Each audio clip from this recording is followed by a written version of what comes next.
Hello and welcome to another video. Today I want to have a look at this CO2 system from Aquario. It is called the Neo CO2. CO2 is really important in planted tanks because it supplies a lot of carbon for the plants to grow really fast, really lush and really healthy. So there's a wide range of different CO2 systems out there, a lot of different options. You've got the really high-end stuff like double stage regulators and pressurized CO2 bottles, etc. And then you can go down all the way to the DIY systems, get your own sugar and yeast and put it all in a Coke bottle and generate CO2 like that. So there's many different ways that one can inject CO2 into your planted tank. But today I'm going to look at this Aquario system. It is, I guess, a semi-DIY system. It's fairly cheap. And yeah, I think it's going to be a really good one if you just want to try out CO2, see what it feels like, what does it do to your tank, how do the plants grow, without spending too much money. And so yeah, you'll see here there is a iwagumi next to me that is freshly planted. If you want to see a step-by-step video on this, stay tuned because that's coming up in one of my videos. But yeah, today we're gonna unbox the CO2, we're gonna see how it works, mix it all together, and then inject it into this tank. So a quick look at the box. Neo CO2, it says that it lasts on average about 50 days and the instructions are here. So we just got to put 300 mils of warm water into the container and then shake it. Then after 24 hours, add a bio refill pack and then add more water. And then we should get CO2. It says here summer, it lasts for about 30 days and winter about 50 days. And we should use it for aquariums smaller than 60 centimeters. It says here quantity of the CO2 decreases slowly over time. So as I said before, this is like something you have to constantly refill when it finishes. All right, so let's have a look at what's inside.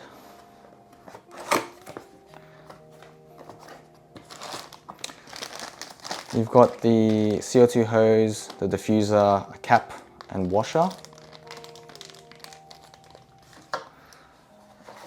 And then this is the Neo CO2 bottle. It's got like some powder stuff in it already, pre-made. And then you've got the bio refill pack. So from my understanding, you add water in here, shake it, and then you put this in after 24 hours.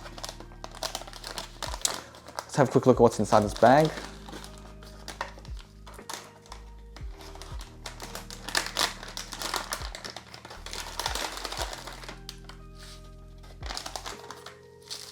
So in here you have multiple of these.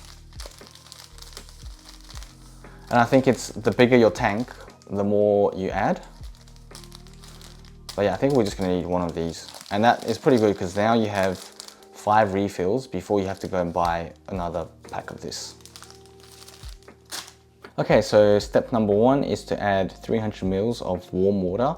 It's about 40 to 50 degrees, 300 mils, and we're gonna add it into this bottle.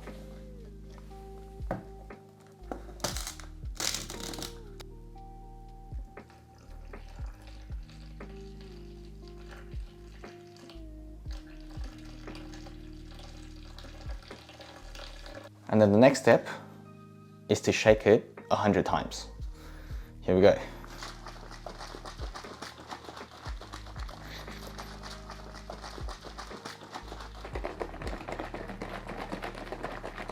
That was hard work, 100 times shaken.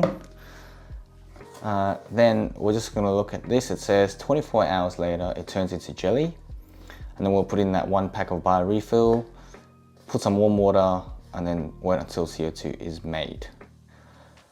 So when the CO2 stops, only the water needs to be changed except the jelly. So I think what that means is this mix right now, it'll become jelly.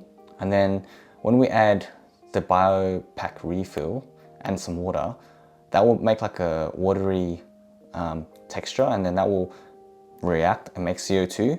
And then when the CO2 is finished, you just gotta pour out that watery bit and then redo steps 4 to 6, which is put in that pack of bio refill and add warm water again. So that's what it looks like. Pretty interesting. We'll leave it sit for 24 hours and I'll see you 24 hours later.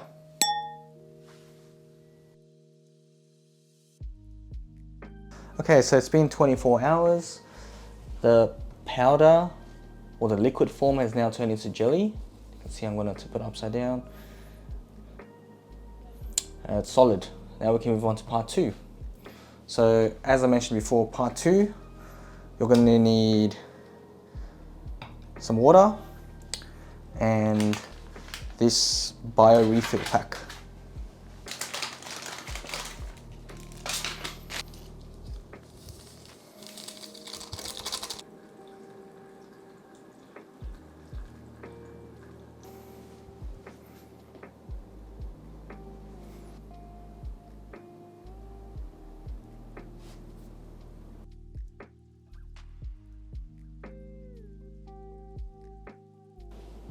So we flip the cap over, put the washer in, like that, and we screw it on.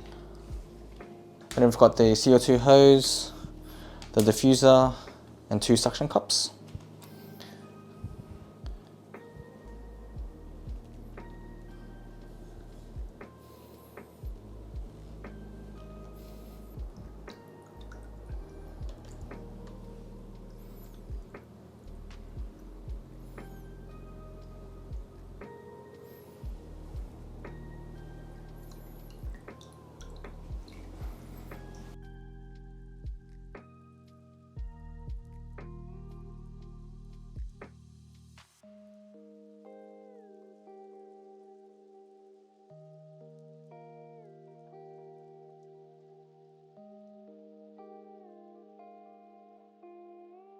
So as you can see, I've been running the CO2 for a couple of days now, and there's a couple of key things that I want to point out. The first thing is, I'm fairly certain that the way the CO2 is being made is through a yeast-based reaction. So you've got your jelly, you've added water, and that little sachet is yeast, and that is reacting with the contents within the jelly, and that's what's making CO2.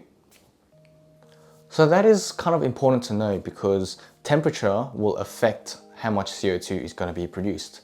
And what I mean by that is, say it's a cold day, then the yeast is not going to react as much with the contents within the jelly, and that means there's not going to be as much CO2 being produced, but also that means you'll have a longer lifespan within that bottle.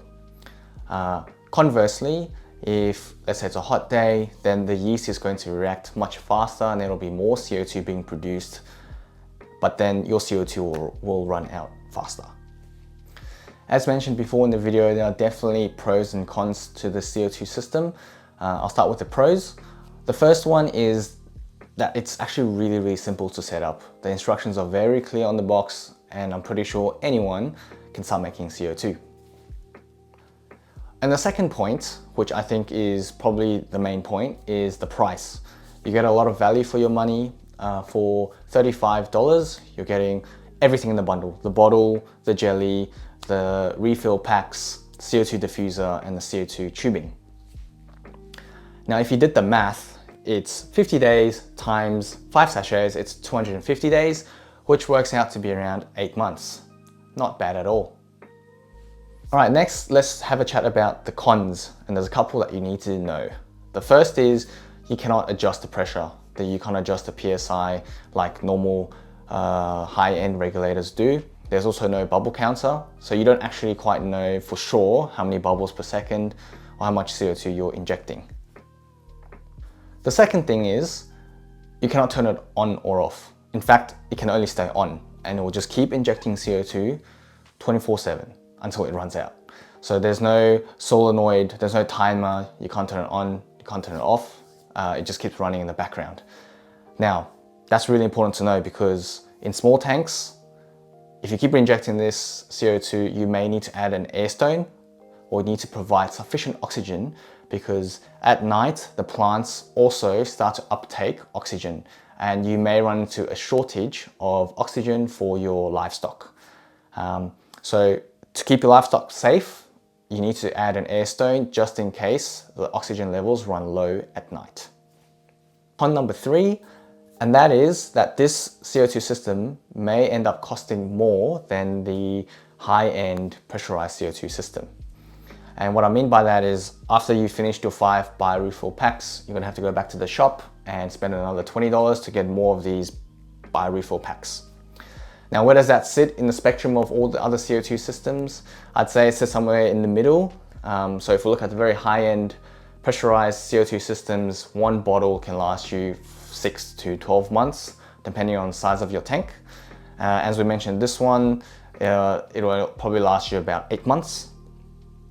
And then you have to go and buy more refills. And then I've also tried the DIY yeast and sugar system. That will only last you about a week. Con number 4 is it is not suitable for big tanks. Aquario only recommend using this system for tanks that are less than 60 liters. So if your tank size and volume is over 60 liters, then you should probably look at using a different CO2 system. Last but not least, we're on to con number 5, and that is fluctuating CO2 levels. I'm a bit curious about this because from my knowledge and from my experience, fluctuating CO2 usually brings out some nasty algae like BBA, staghorn, and other types of algae. So yeah, the temperature is going to be fluctuating here in Sydney. At night, it's like less than 10 degrees. During the day, it's like 25 degrees. So 100% there's going to be more and less CO2 throughout the day. I'm quite curious to see if I'm going to get some algae. I'll keep you updated on that. Although that being said, I've seen a lot of other scapers who use this CO2 system and have got very lush and beautiful tanks. Okay, so the final verdict, should you get this CO2 system? In my opinion, you can seriously consider getting this if you have never tried CO2 and you want to try it. You want to know what it does to the plants, you want to see what it's like to have a CO2 scape, then this is perfect because you don't have to fork out a lot of money to go and buy all that high-end regulators and pressurized bottles. It can also act as a really good backup CO2 system. If your main CO2 system runs out, you can just plug this in and it will keep you running with CO2 until you can get a refill on your existing pressurized bottle. So that's going to do it for today's video. Let me know down in the comments below, would you get this CO2 system for yourself? I'll definitely keep you updated on the scape and how the CO2 goes. But for now, thanks for watching and I'll see you in the next one.